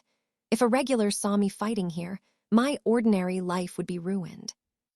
They'd realize the part-time cook was op. My reputation as a simple chef would be traded for unwanted fame. The registration records would eventually leak. Was this my year of bad luck? I had to vanish before they arrived. I couldn't wait for the cavalry anymore. While the rescue teams focused on survivors, I had to strike the heart. I activated the Seeker's Eyes instantly. I'll kill the boss and escape before my dinner shift even starts. Elsewhere, a junior hunter looked up. "Senior, you're finally here. When will the rest of the team arrive?" "Captain Sayan is already here." The news sent a shockwave through the hunters gathered at the rift's mouth. Is the great Sayan really here? He never usually bothers with support calls. This situation must be truly dire. A girl rushed toward the elite captain. "Are you here to lead the raid?" He gave a silent, cold nod. "The Awakened Management Bureau is on standby. We were planning to wait for them before launching the final breach." "That won't be necessary," he replied. "Focus all your efforts on the survivors. I'll handle the Rift Master myself." The hunters were stunned into silence. If Sayan was taking the lead, the boss was as good as dead. "Get the gas masks and antidotes ready. We have to save as many as possible while the captain clears the way." Deep inside, I found the inner sanctum. The boss's lair was finally in sight. The source of the rot was here. I lacked fire to burn this place. No matter, my fists would have to do. I'll punch this rift into oblivion. I unleashed a strike with explosive force. Splinters flew as the barrier buckled under the weight of my godlike strength. The system heralded my dark arrival. "You have entered the Life Garden, the sacred nest of the Rift Master." The ground groaned under my heavy steps. The monster's eyes glowed with ancient rage as its deafening roar shook the earth. Lethal Flora lunged to tear me apart. With a casual wave of my hand, I pulverized the entire forest into dust. But my movements felt strangely sluggish. Was something suppressing my SSS-rank power? Then it dawned on me. With his power sealed by that cursed bracelet, our hero is forced to rely on items. A system alert rings out. He draws the legendary basilisk fang, forged by a master craftsman. Only the worthy may wield it. Warning: information mismatch detected as lethal toxins flood his body. Yu-Dai stands dazed as the monster lunges. It is a kill or be killed moment. The beast sneers at his weakness. Suddenly, the system reveals the weapon itself is thinking. The blade refuses to obey a weakling, but Yu-Dai declares his absolute mastery despite his rank. Warning: the S-rank basilisk poison has been triggered. Is this the end for our protagonist? Unexpectedly, the toxin begins to purify. Yu-Dai realizes the blade and poison share a soul. The monster let out a deafening roar. Deadly winds howl as the final struggle begins. Tentacles lash out. Even weakened, he dodges with grace, striking back at every vital point. He cannot afford to bleed. In this state, his own blood could spread the deadly plague. A voice echoes in his mind. The weapon threatens to curse him if he dares discard it. What use is a disloyal sword? Yu-Dai decides to end this farce once and for all. As he prepares his final strike, a mysterious hand suddenly pulls him back from the brink. Sa-Yang appears. He silences Yu-Dai while teasing him about his hidden, dangerous potential. With a casual wave, The darkness shatters. He severs the monster's limbs like they were paper. The rift boss shrieks and dissolves into nothingness. Silence falls as the two stand together. Sa-Yang turns Yu-Dai's face toward him. His gaze is filled with frustration and deep affection. How could you be so reckless? You are still suffering from that power-dampening curse, you idiot. Yu-Dai can only stare in shock. The sheer dominance of Sa-Yang's power is breathtaking. A subordinate rushes over with a mask. He can hardly believe Yu-Dai's total lack of fear. Total admiration fills the air. The captain ended the master of the rift in one blow. Sa-Yang demands his gear. He ignores the praise, focusing entirely on the man before him. The subordinate freezes in confusion, but obeys. Sa-Yang takes the mask with a focused intensity. Put this on immediately. He commands softly while gently tilting Yu-Dai's head toward the light. As the mask is fitted, Yu-Dai's hand lingers. Sa-Yang continues to provide gentle, protective comfort. Don't be afraid anymore, just breathe slowly. His voice is a soothing balm to the chaos. Yu-Dai finally finds his voice. Why are you here? He asks while sheathing his rebellious blade. Did you think I would let you face this alone? Sa-Yang refuses to let go. You had no reason to come. Yu-Dai replies coldly, trying to hide his inner turmoil. You really have zero faith in me, don't you? Sa-Yang's voice drips with hurt.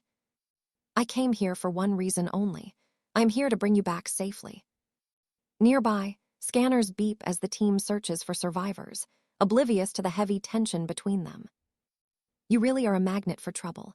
Fighting a rift boss alone is sheer madness, Yu-Dai. Yu-Dai grumbles to himself. If he had known, he would have finished it much more violently. A subordinate interrupts the moment. Captain, we have a serious issue regarding the mission rewards. Sa-Yang's expression turns icy. Speak. What could possibly be more important than this? The captain's poison was too strong. The legendary magic stone may have dissolved with the boss. A thunderous boom echoes through the cavern. The very fabric of the rift begins to tear. Seeing Yu-Dai's confusion, the lackey explains the dire situation regarding the disappearing magic stone. The stone is the heart of this dimension. Without it, the entire rift will cease to exist. The world shakes violently, but this destruction is actually the only way for them to escape. Once the rift collapses, everyone trapped inside will be spat back out into the real world. Normally, they wait for survivors, but now the exit is forced open by the stone's destruction. Yu-Dai realizes he must move fast. He needs to vanish before the rescue teams arrive. Yu-Dai sank into deep thought, realizing that avoiding a direct confrontation was his best move right now. From the shadows, a voice broke the silence, questioning their next move in this unpredictable and chaotic situation. It is simple, he countered. Ending the rift before the rescue team arrived will land you in massive trouble. Turning around, his eyes met Sa-Yan's. The legendary hunter gazed back with an intensity that bordered on adoration. Ignoring the gaze, Yu-Dai focused on the plan. Listen carefully. We need to synchronize our stories perfectly. Outside the rift, the air screamed with explosions. Hunters lay scattered across the battlefield, exhausted and broken. A female hunter staggered out, fuming with rage. She cursed Sa-Yan for closing the gate prematurely during rescue. As she wiped the grime from her face, a hand reached out. Rest now. You have fought well today. It was Zhang Pin, wearing a gentle smile. He helped Yihin up as she struggled to find her footing. I am just dizzy, she muttered. Where is Captain Sa-Yan? Zhang Pin gestured toward the far side. If you are going to scold him. Before he could finish, Yihin's sharp glare silenced his words instantly. He had a valid reason for ending it, Zhang Pin explained, trying to mitigate the growing tension between them. You visit that soup shop in the alley often, right? Yihin frowned, wondering why he mentioned food now. The part-timer there just awakened his powers, Zhang Pin smirked. He got dragged into this mess by accident. The news hit Yihin like a truck. She could not believe that ordinary server was caught in this nightmare. He is already so busy with that shop, she exclaimed. To think he ended up inside a dangerous rift. Zhang Pin sighed. The Rift boss had an irresistible lure for newly awakened hunters, drawing them in like moths. Sa Yan planned to wait for the rescue team, but the situation spiraled out of control the moment he arrived. He saw the server walking toward the boss in a trance. Saving him became the only priority in that moment. Yu Dai played the role of the hypnotized victim perfectly, weaving a lie that everyone was desperate to believe. Yihin gritted her teeth. Fine, if it was to save a life, I will let his recklessness slide tonight. Heroism aside, he still broke protocol, Zhang Pin laughed. A penalty is still coming for our captain. Will he actually accept it? Yihin asked. Zhang Pin's expression soured as he recalled Sa Yan's terrifying glare. The way he looked at me, I thought my life was over. I had to run for it. Nearby, an ambulance waited. Wrapped in a blanket like a kitten, Yu Dai leaned his head on Sa Yan's shoulder. As Yu Dai feigned exhaustion, Sa Yan whispered that this was all part of being a hero in the shadows. But hunter regulations are strict. Yu Dai still had to pay a fee for the unauthorized gate closure. Yu Dai glanced up, then quickly looked away, focusing on the paperwork to hide his true, god-tier strength. Eventually, Yu Dai agreed to let Sa Yan falsify his rank. It was the only way to remain hidden.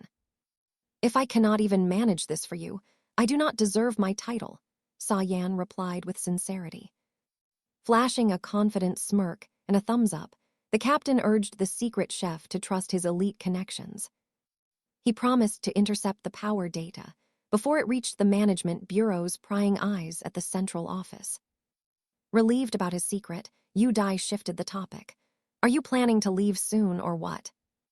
The thought of this S-rank elite hanging around until dawn made his skin crawl with annoyance. Actually, I might stay much longer than you would expect, Sa Yan confessed, his eyes gleaming with hidden intent. When Sa Yan's fingers brushed against his neck, Yu Dai flinched. Do not touch me, he snapped, visibly irritated.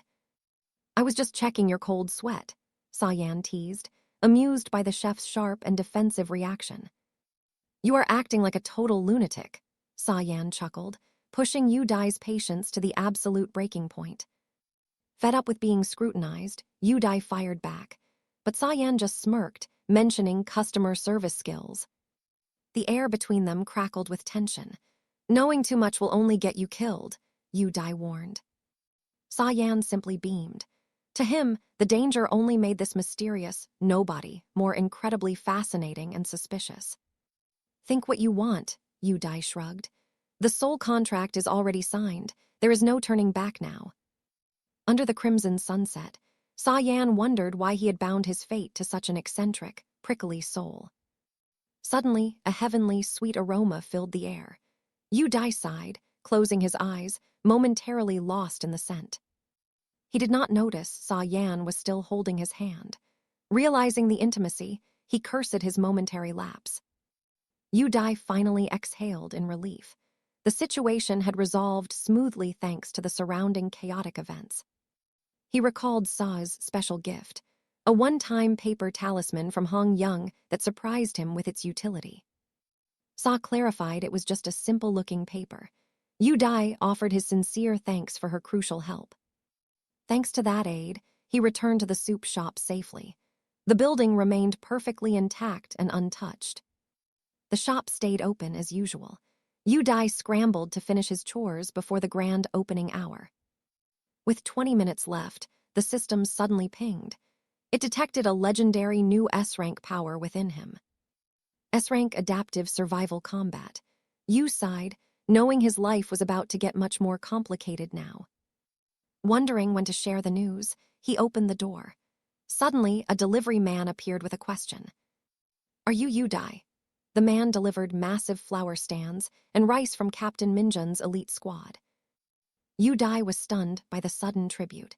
2 giant flower arrangements now stood proudly at his entrance. A crowd soon followed, bearing everything from flowers to expensive gifts. The shop's atmosphere turned completely chaotic. They called for the part-timer kid.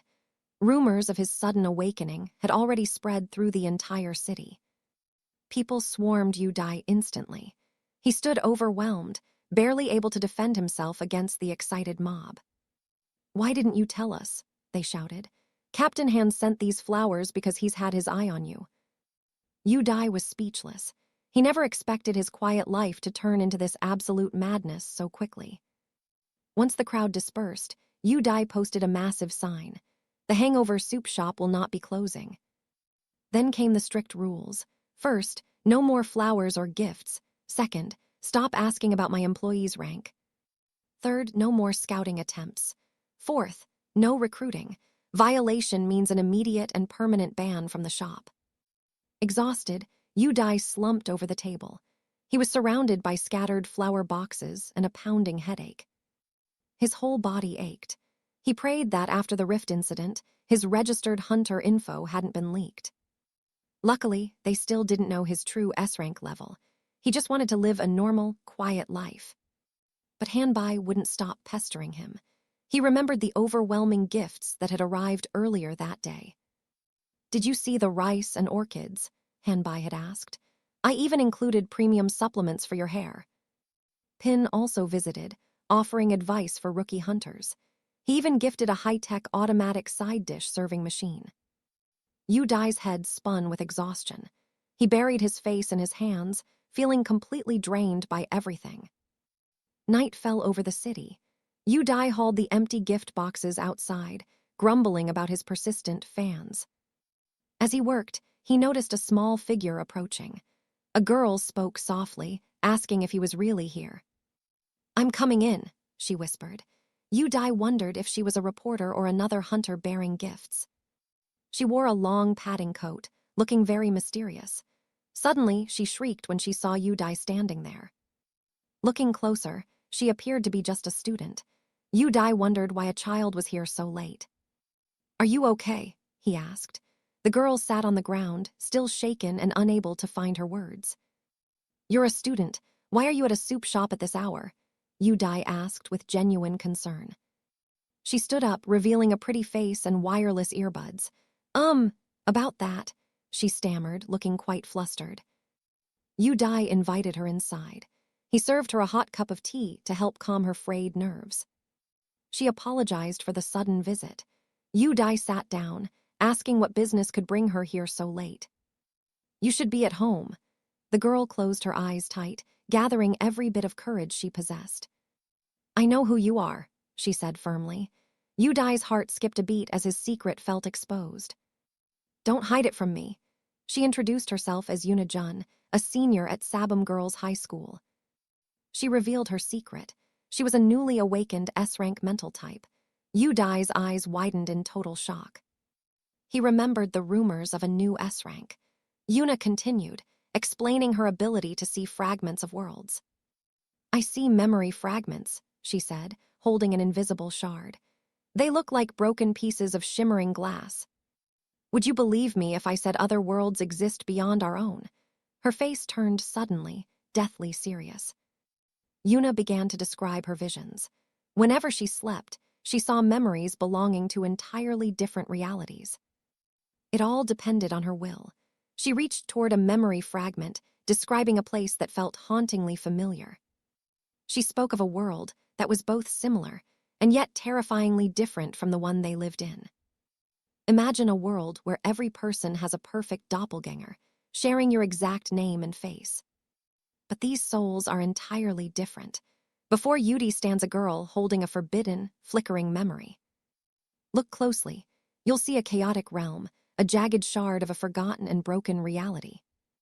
It's a graveyard of civilizations, where skyscrapers crumble into a haunting, desolate, and ruined wasteland. This world is destined for total annihilation. Yudi sighs, struggling to believe this dark, impossible prophecy. His face is masked in doubt, fingers locked tight as he weighs her heavy, world-ending words. Yoongerun knew he'd be skeptical.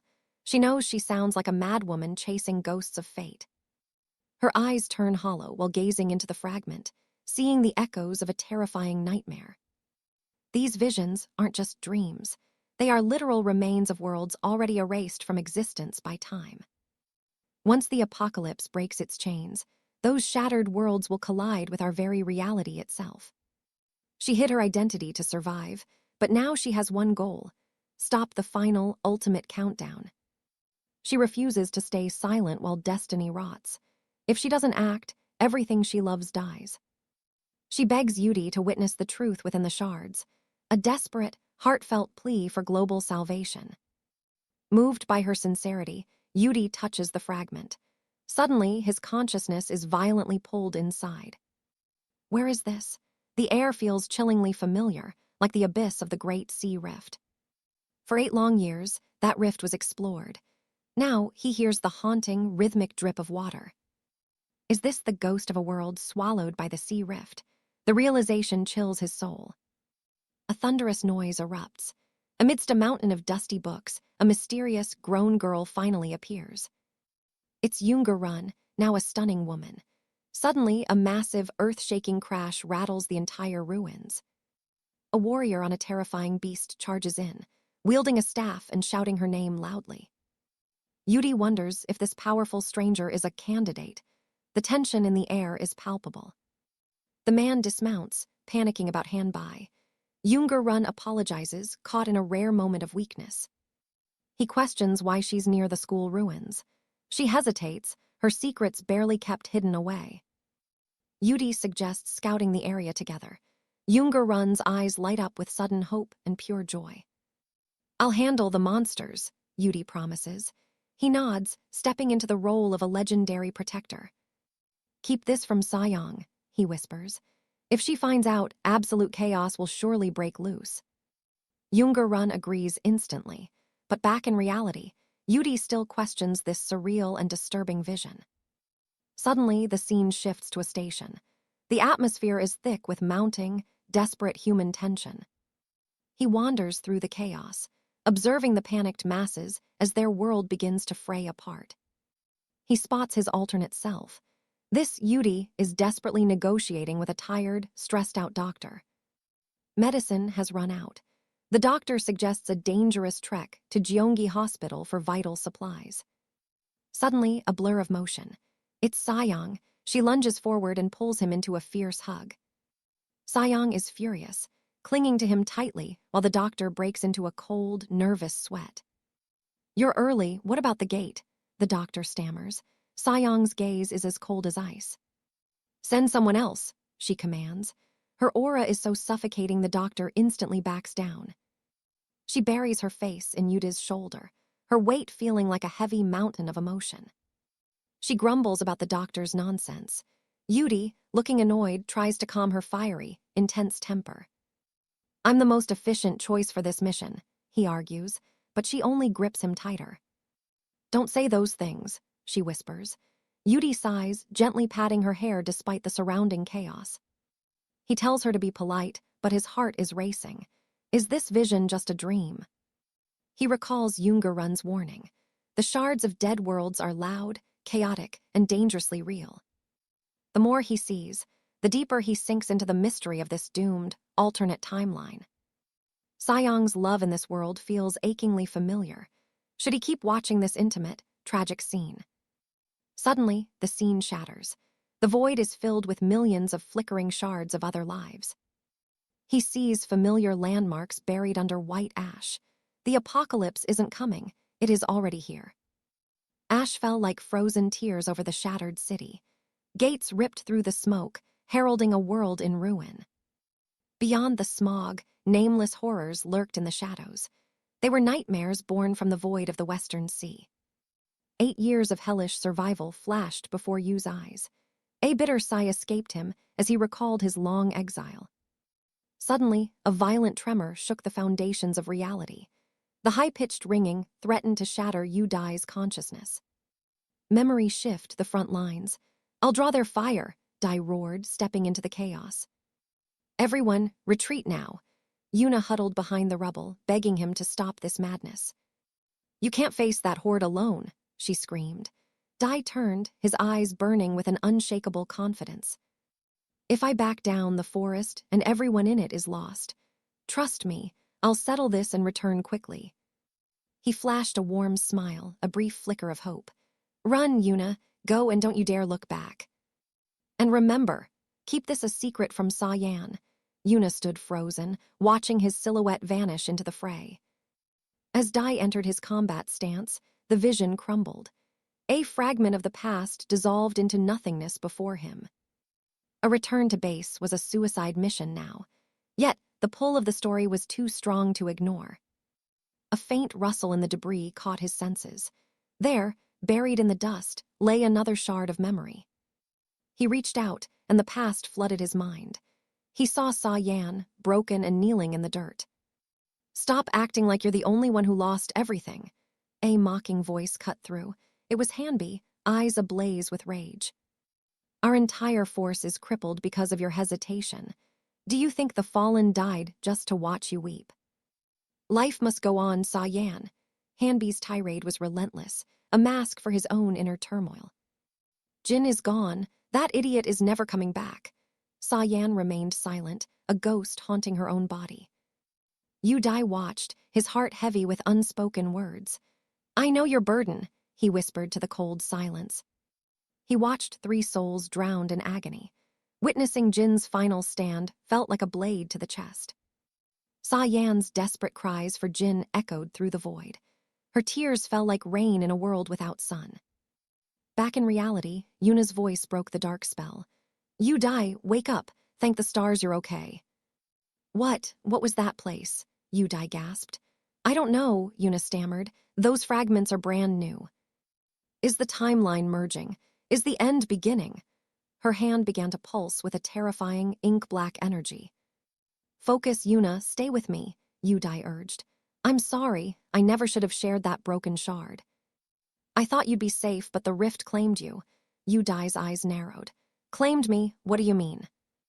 Yuna explained her plan to weave the memories together. A desperate map to find the truth and return safely. But the link snapped like a thread. "You were cast into a dimension I couldn't reach." Someone was pulling the strings from the shadows. Yuna stared at her corrupted hand with a grim expression. "The Bureau can heal this, hopefully. But that final fragment, I couldn't share it with anyone. The secret of your bond with my father is dangerous." She whispered of the Incheon Rift, where legends go to die. The shadow of the director loomed over their conversation. "Don't worry about my father," she assured him, trembling. "Keep this locked away," Yu Dai warned. Yuna nodded, sharing a truth that could burn the world. "The gears of extinction are already turning," she warned. "The Bureau is hunting for the SSS-rank savior." Deep within the awakened Bureau, they searched for Dai. They needed the one man who could defy the apocalypse. He is the only one confirmed to face the end. A specialized hunting party has already been mobilized. Registering as a hunter was your smartest play yet. The perfect hideout for the world's most powerful support. They believe Jin's memories were erased by the rift. Now, every unregistered citizen is a potential target. If only forgetting was that simple. He was a ghost walking among the living, hunted by fate. "Our contract with Sa still holds," he reminded her. "The hour is late, Yuna. You need to leave." "Let me take you to the emergency ward." But Yuna merely shook her head with a sad smile. "The Bureau handles their own. Don't worry about me. I won't come back unless the world is ending. I won't let my shadows darken your doorstep again. Sometimes, the greatest protection is a clean break." "Wait," Yu Dai called out before she could vanish. "There's one more thing I need to ask. What do you know about the Artificial Awakened project?" The silence that followed was heavier than the apocalypse. "My uncle warned me. These people are kidnapping innocents for experiments, claiming it's to stop the apocalypse. Their methods are twisted. Even if our goals align, I want zero involvement with such monsters." "Anything else?" she asked. "Just rumors about a secret operation at Incheon Port, but the details were hazy." "No worries. Thanks for the intel," I said, bidding her farewell. "Take care on your way back." Does a parallel world truly exist? A mirror of our own reality before everything crumbled into chaos? If in that world, Jai and Jongjin are already dead, then what Yuna and I saw was just a fleeting ghost. I stood frozen, wondering when the final curtain would fall on this world. How will the end begin? Stepping into an uncertain future feels like walking through an abyss. The Management Bureau will surely hunt for Jay. They need a guide, and J is their primary target. I need a sign, a warning before the sky falls. That black fragment from today, its shimmering colors were hauntingly beautiful. Suddenly, a message flashed on my screen. It was Saoyan, asking for help. Despite the freezing wind, my reply remained sharp and cold. "Can't you be more descriptive?" she complained. "Fine. Overthinking solves nothing. It's time to let my blades do the talking." With a confident smirk, I headed to Incheon. Saoyan's tip led me to a place glowing like a fake dawn. Smugglers were everywhere.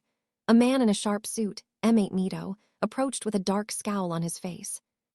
"Supply is low lately. Is someone trying to freeze us out?" he growled, eyes darting toward the shadows. "Watch your mouth," a dealer barked back. "We risk our lives dodging the bureau just to deliver this haul."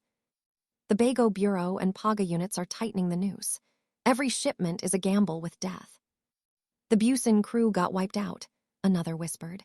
"Incheon is our last escape route before the trap shuts tight." Someone slipped up, and now HQ has issued a direct order. "We move out tomorrow. This place is compromised. Pack the heavy crates first. We need to vanish before the Bago hounds catch our scent." "Distribute the drugs and move," they shouted, unaware that an apex predator was watching through a lens. "Report from Songpa district. A target has entered the transformation phase." I whispered into my recorder, documenting every move. These bastards are the main suppliers for the underground labs. Finding them was like finding a needle in a haystack. I've been shadowing them for a week. Now, the rats are finally packing up their nests to run. I contacted Saoyan to send reinforcements, but will they arrive before these cowards disappear into the night? I need to stick to them like a shadow, I thought, tucking my notebook away. I can't let them escape. If they board a ship or a high-speed transport, I'll lose them. I have only one choice left. I must dive straight into the heart of their nest and stall them. I stood up, radiating pure confidence. But suddenly I was surrounded and bound. Mito sneered. "Where did this cockroach crawl out from? You trying to rob us?" "This has nothing to do with Bago," I stated calmly, sticking to my mantra. Silence is golden. "No ID, just a D-rank loser," the chef-turned-thug screamed, but my expression didn't flicker once. "You don't look like an addict, just a brat playing hero." Mito lost it and swung a heavy blow at my face. Crack, according to Newton's law, his hand felt the recoil. He howled in pain while I didn't even blink. "Stop faking it," the blonde yelled. "One hit and you're screaming, 'What's wrong with this kid?'" He swung a baseball bat at my skull, but the wood shattered like glass. "Is his head made of diamond?" "Kill him," Mito roared. They unleashed a barrage of strikes, but I simply shifted from sitting to a relaxed lean. My cold, unwavering gaze remained fixed on them. They were panting and exhausted, while I was just getting warmed up. I stood up effortlessly, my eyes glowing with a predatory red hue. "Is that all the passion you've got?" I raised my fists, the air trembling around me. "Round 2, don't disappoint me." Nearby, a handsome hunter named Choi Gu, rank 50, looked absolutely panicked. His code name, Romantic Opener. "I'm Choi Gu from the support ops team. I'm filling in for Minky while he's deployed overseas. My mission: monitor the part-timer at the local hangover soup shop and report every single detail to the captain." Being the romantic opener sounds grand, like a prime minister, but it's mostly just sitting and watching shadows. 1 second of boredom and I could lose the target. Wait, where did he go? I only blinked for a moment, and that soup shop kid completely vanished from my sight. This is bad. He vanished like a phantom arrow. I lunged into the shadows to track his trail when a sudden noise shattered the silence. Was the target snatched away while I blinked? Haunting screams echoed through the air, fueling a righteous fury within my soul. Oppressing the weak is unforgivable. I declared definitely not because I'm terrified of the captain if I lose this target's trail. A hunter stood there. Cold-blooded and merciless I was warned to keep a close eye on him, but is this guy really a top-tier ranker? Yudi glared with suspicion and demanded, "Romantic, are you one of the villains?" At that moment, the fierce romantic collapsed groveling on the ground like a helpless, obedient kitten. Spit it out already. Yudi barked, shaking with pure terror. The man stammered, I'm romantic opener. From Team P. He frantically shoved a business card toward Yudi. Team P, she questioned. The captain sent me to be your shield. So your name is Romantic Opener? Yes, sir, that's me. He nodded, his heart hammering against his ribs. You're surprisingly quick on your feet, Yudi noted, but Romantic's face was a mask of utter confusion. You didn't have to be this fast. He shattered. Yudi gave a dark, chilling laugh. My mood is foul after those thugs kidnapped me. Romantic stared in disbelief at the blatant lie. Who would believe this tragic act? He thought, yet the man played the victim perfectly. They tortured me for being slow, Yudi cried. Hammers, spiked bats. They used everything. He acted like a defenseless lamb. Total scum, Romantic agreed instantly. Look at me. They even shredded my designer clothes. Throw those bastards to the piranhas. He roared. Both of them let out a heavy, synchronized sigh. If things have gone this far, Romantic pondered, there's no way to erase their memories. Now only physical force remains. The secret assassin turned to the part-timer. Tell me everything. Where is he? Would opening this path count as my contribution? Mr. Choi revealed his true hidden potential. My power allows me to warp through any door. The ultimate support ability for a legendary chef. Is there a price for this divine strength? He asked, knowing every S-rank skill has a cost. In this world, every hunter pays a heavy toll. Tell me, what's the penalty for your spatial jump? I can bridge the gap to any coordinate, he explained, but my own body serves as the anchor for the portal.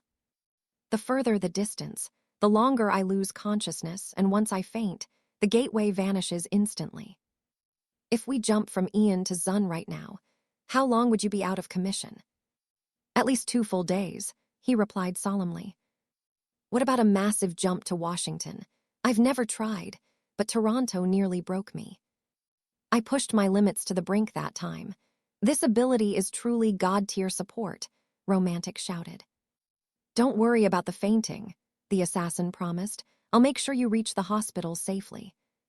With a surge of adrenaline, he prepared to open a legendary anywhere door that defied all logic. A massive portal manifested from thin air swirling with mystical smoke and a haunting blue glow.